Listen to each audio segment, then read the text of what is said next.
Hello दोस्तों, ये जो मेरे हाथ में जो फॉर्म है, ये फॉर्म उसके लिए है जो बंगाल का रहने वाला हो और जो जिसके पास ज़मीन न हो, यानी वो कृषक बंधु का फ़ायदा नहीं ले पा रहा हो, तो उसके लिए ये फॉर्म है।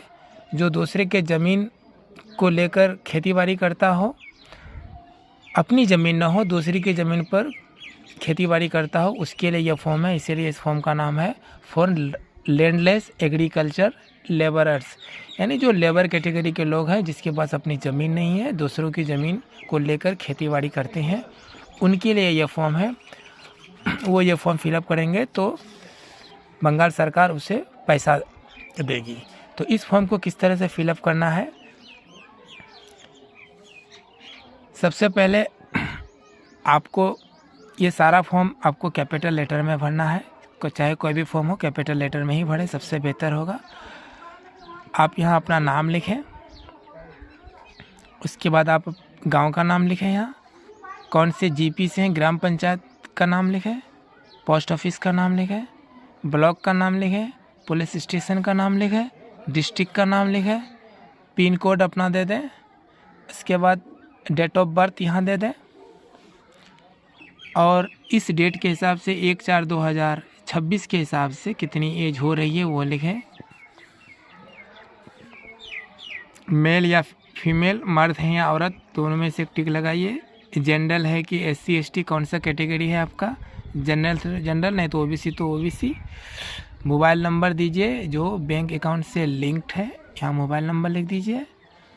उसके बाद आप यहाँ आधार नंबर मैंडेटरी, यानी आधार नंबर देना ही पड़ेगा आपको। वोटर कार्ड नंबर दीजिए, ऑप्शनल है ये, यानी नहीं भी देंगे तो चलेगा। बैंक डिटेल्स दीजिए, अकाउंट नंबर दीजिए, IFSC कोड नंबर दीजिए, कोई भी बैंक देने से होगा। बैंक का नाम लिखिए, ब्रांच नेम लिखिए, आपका बैंक किस टाइप का है, सेविंग है या करंट है, ज़्यादातर सेविंग ही होता है, सेविंग में टिक लगाइए। Attach bank documents with photograph bank passport, और आपका यहाँ पर टिक लगा दीजिए, यानी कि फर्स्ट पेज आपका जो बैंक का फर्स्ट पेज है वो दीजिए जिसमें फ़ोटो हो, बिना फ़ोटो वाला बैंक का खाता मत दीजिए। नॉमिनी, यहाँ नॉमिनी डिटेल्स भरने की बात हो रही है कि आपका नॉमिनी कौन है, यानी आपके बैंक के पैसे का आपके बाद कौन इस्तेमाल कर सकता है, आपको पता ही है नॉमिनी कौन है। तो आप जिसको नॉमिनी दिए हैं बैंक में, उसका नाम यहाँ लिखिए, उसके साथ आपका क्या रिलेशन है ये लिखिए, वो आपका क्या रिलेशन में पड़ता है, उसका डेट ऑफ बर्थ दीजिए, उसकी एज कितनी हो रही है, और अगर वो 18 साल से कम है तो उसका यहाँ नाम लिखिए, और आप अपना सिग्नेचर कर दीजिए। अगर सिग्नेचर नहीं कर सकते तो बाएं हाथ का अंगूठा का यहाँ निशान लगा दीजिए और यहाँ डेट दे दीजिए जिस डेट में जमा करेंगे। उसके साथ ही और भी 1-2 फॉर्म आता है इसके साथ। ये है फॉर्म,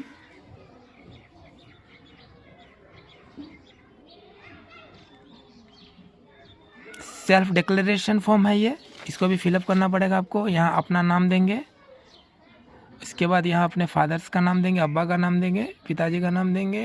इसके बाद यहाँ गांव का नाम लिखेंगे, विलेज, यहाँ जीपी यानी ग्राम पंचायत का नाम देंगे। इसके बाद यहाँ ब्लॉक या म्यूनसिपलिटी का नाम देंगे, यहाँ थाने का नाम देंगे, पुलिस स्टेशन, यहाँ डिस्ट्रिक्ट का नाम देंगे। और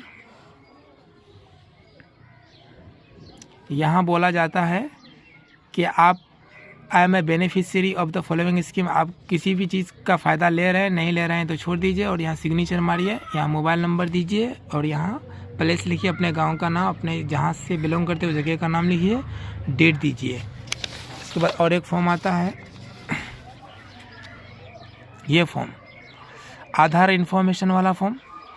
अपना नाम लिखिए, फादर्स नेम लिखिए, विलेज लिखिए, जीपी लिखिए, ब्लॉक लिखिए और यहाँ आधार नंबर लिखिए। आधार नंबर से जुड़ा हुआ मोबाइल नंबर लिखिए, एपिक नंबर लिखिए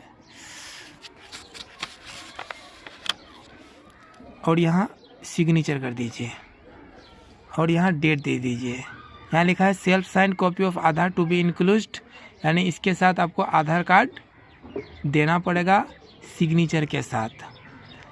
तो इन सारे फॉर्म को भरने के बाद इसके साथ आधार कार्ड सिग्नेचर के साथ वोटर कार्ड देके आपको जमा कर देना है।